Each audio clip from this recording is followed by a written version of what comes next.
বিসমিল্লাহির রাহিম, আপনাকে ধন্যবাদ। আমরা জান্নাতের বাড়ির পাশে জান্নাতের কবর আমরা জিয়ারত করলাম এবং আর কি এলাকাবাসীর সঙ্গে মত বিনিময় করলাম। এখানে 16 এপ্রিল জান্নাতের যে মৃত্যু, এটা অত্যন্ত মর্মান্তিক ঘটনা।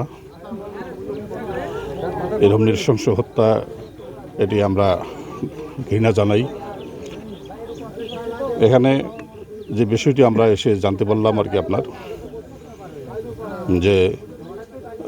যে আপনার আসামি, সে এর মধ্যে আর কি আপনার পুলিশ তাকে গ্রেপ্তার করেছে এবং 5 দিনের রিমান্ড চেয়েছিল। আদালত 2 দিনের রিমান্ড মঞ্জুর করেছে এবং সে স্বীকারোক্তি দিয়েছে।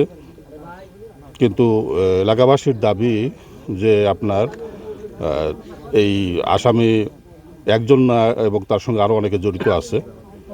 সেখানে আমি আশ্বস্ত করলাম এবং পুলিশ প্রশাসনের সঙ্গে আমার কথাও হয়েছে যে তারা সঠিক তদন্ত করতেছে আর কি আপনার। যদি এই ঘটনার সঙ্গে আরও কেউ কোনো জড়িত থাকে, অবশ্যই তারা আইনের আওতায় তাদেরকে আপনার নিয়ে আসবে। আর এলাকাবাসীরও দাবি সেটি, আমিও আপনার এখানে একমত পোষণ করছি যে যেটি সঠিক বিচার হওয়া দরকার। তার কারণ এটি দৃষ্টান্তমূলক শাস্তি না হলে সমাজের অপরাধ আরও বাড়বে।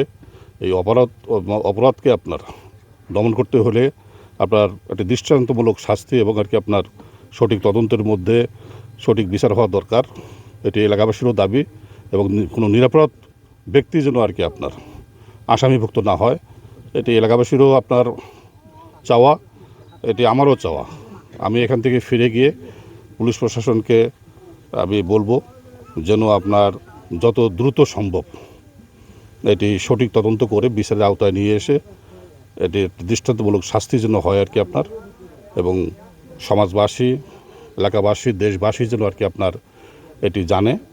তাহলে আর কি দেখা যাবে যে আর কি আমাদের সমাজে এই অপরাধ কমে আসবে, এটি আমি আশা করি। ভাই, আপনি কি মনে করেন যে এই যে প্রত্যন্ত চরে এই ধরনের মানে খুনের মতো বড় বড় অপরাধ ঘটতেছে, তাই স্থানীয়দের প্রতি আপনার থাকবে কি, মানে মেসেজ কি থাকবে যে এই ধরনের অপরাধ যেন কমানো যায়, সে ব্যাপারে আপনার কোনো মেসেজ আছে না স্থানীয়দের কাছে? আসলে আমাদের এলাকা আপনার আর কি শান্তিপ্রিয় এলাকা আর কি আপনার, এটা একটা ডিসোকেট দুর্ঘটনা আর কি আপনার, মানে ব্যক্তি আক্রোশে বা ছোটোখাটো কোনো আবেগের কারণে আর কি আপনার এরকম আর কি আপনার ঘটনা ঘটিয়েছে আর কি আপনার। এই জন্যেই এলাকাবাসীরও দাবি, আমারও দাবি আর কি আপনার, যে এটি যদি আমরা একটা দৃষ্টান্তমূলক শাস্তির ব্যবস্থা, যদি দৃষ্টান্তমূলক শাস্তি হয় তাহলে এই প্রবণতাগুলো আপনার কমে আসবে ইনশাল্লাহ। ধন্যবাদ ভাই।